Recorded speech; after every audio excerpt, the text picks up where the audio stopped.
My name is Sarah, and for most of my life, I believed love could survive almost anything. I was 24 when I married Daniel. He wasn't rich, and neither was I. We met in a grocery store when he offered to help me carry 2 heavy bags to my car.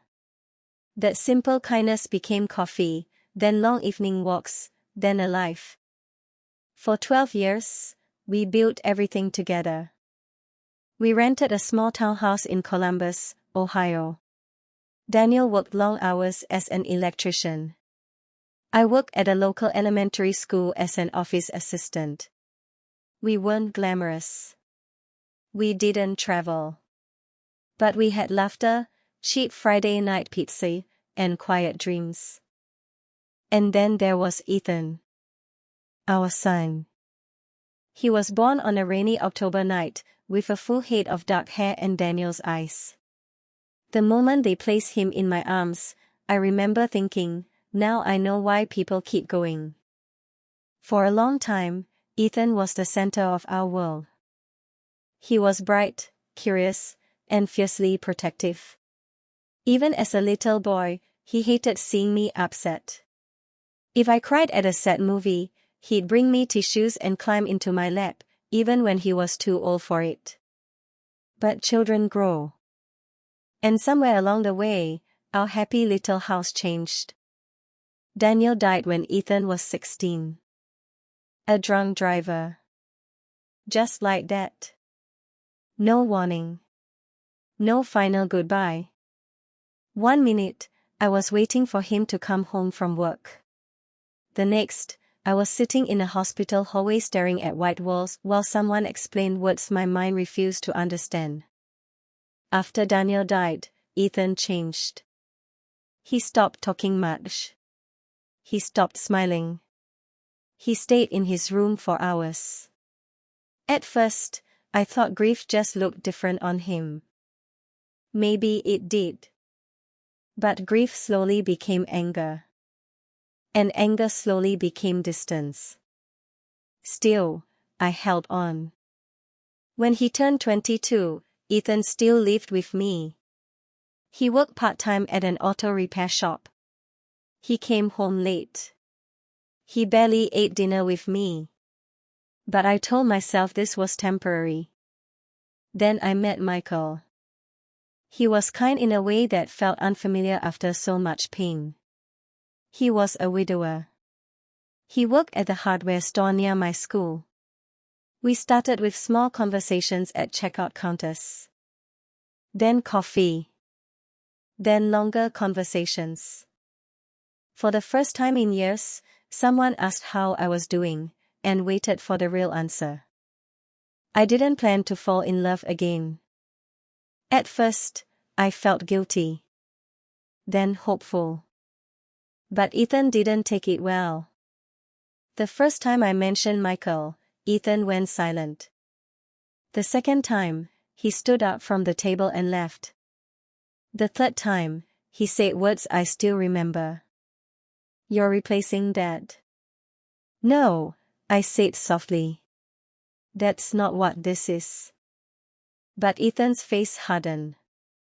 You should have left things alone. That night, I stood in the kitchen long after he went upstairs. For the first time, I felt something I couldn't name. Not fear. Not yet. Just a quiet sense that something had begun, and it wasn't going to end well. Michael was patient. He never pushed. He understood that Ethan's anger wasn't really about him. But patience doesn't always protect people. At first, Ethan's disapproval was quiet. He'd leave the house when Michael came over. He stopped answering my texts. He stopped asking where I was going. Then it changed. One evening, Michael came by with groceries because I'd been sick. When Ethan walked in and saw him in the kitchen, something in his face turned cold. You've got to be kidding me, he said. Ethan, I began. But he wasn't listening. This is Dad's house. Michael stood up slowly. I don't want trouble. Then get out. The room went still. Michael left. I cried after he was gone, not because of embarrassment, but because of the look in Ethan's eyes. It wasn't grief. It was resentment. And resentment can grow into something dangerous when it has nowhere to go. After that, strange things started happening. Michael's tire was slashed one morning. He laughed it off. Then someone keyed his truck.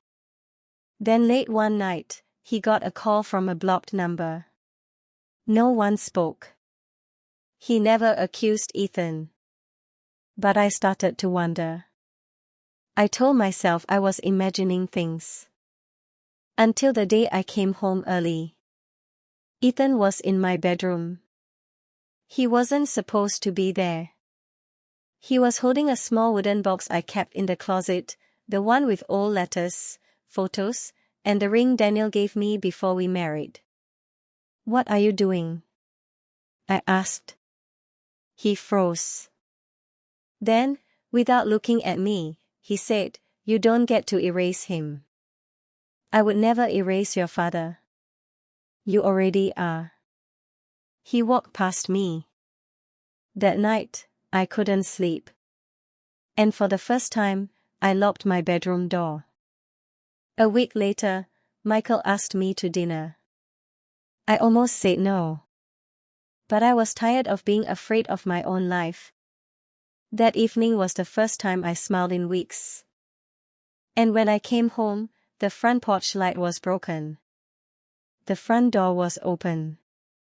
Inside, the living room lamp had been knocked over. Nothing was stolen. But on the kitchen table was a photograph. Me. Daniel. Ethan, age 7.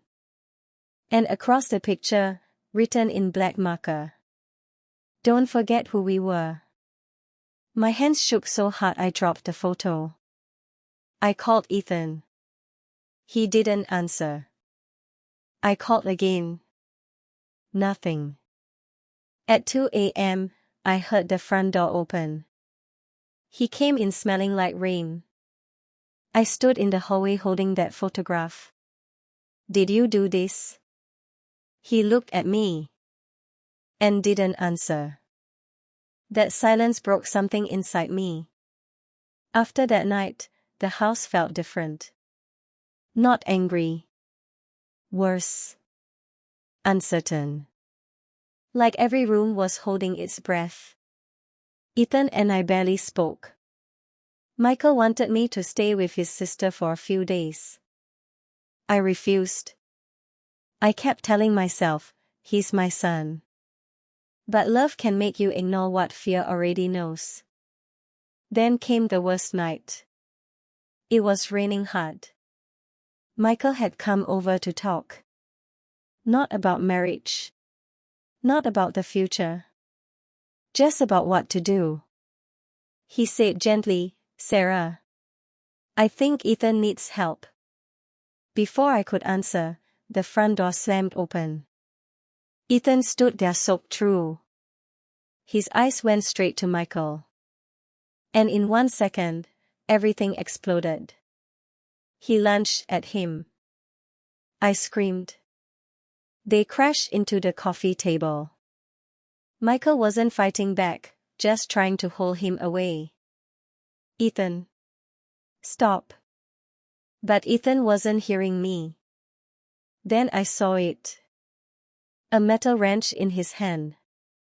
For one horrible second, time stopped. I grabbed his arm. "Ethan." He turned. And I saw his face. Not rage. Pain. Pure, unbearable pain. Then he broke. He dropped the wrench. And suddenly he was crying so hard he could barely breathe. "He was supposed to stay," he said. I felt the room tilt. "What?" "Dad was supposed to stay," he sobbed. "And you started smiling again. And I hated you for it." I had never heard that truth before. Not once. All those years. All that silence. And there it was. Not hatred. Not jealousy. Abandonment. Michael stepped back quietly. And I held my son while he cried like the little boy who once brought me tissues during sad movies. That night, the police weren't called. But something still ended. Michael left. Not angrily. Not dramatically. He simply understood there were wounds in this house bigger than love. And I hated how much that hurt. Ethan agreed to therapy. At first, only because I asked.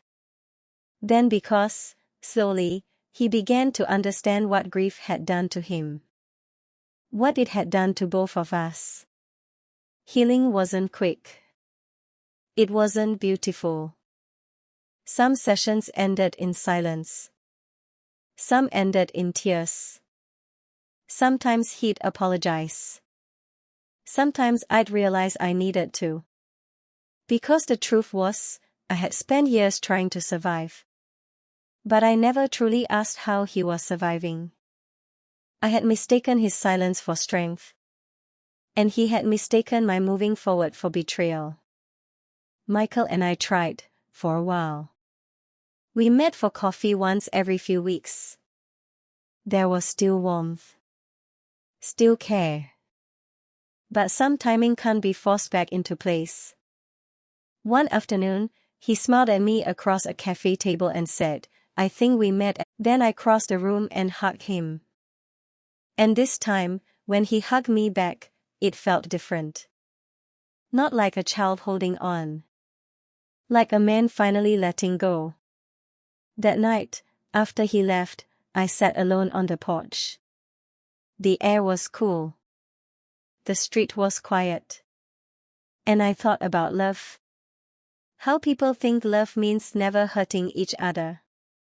But sometimes love means facing the worst parts of each other, and choosing not to turn away.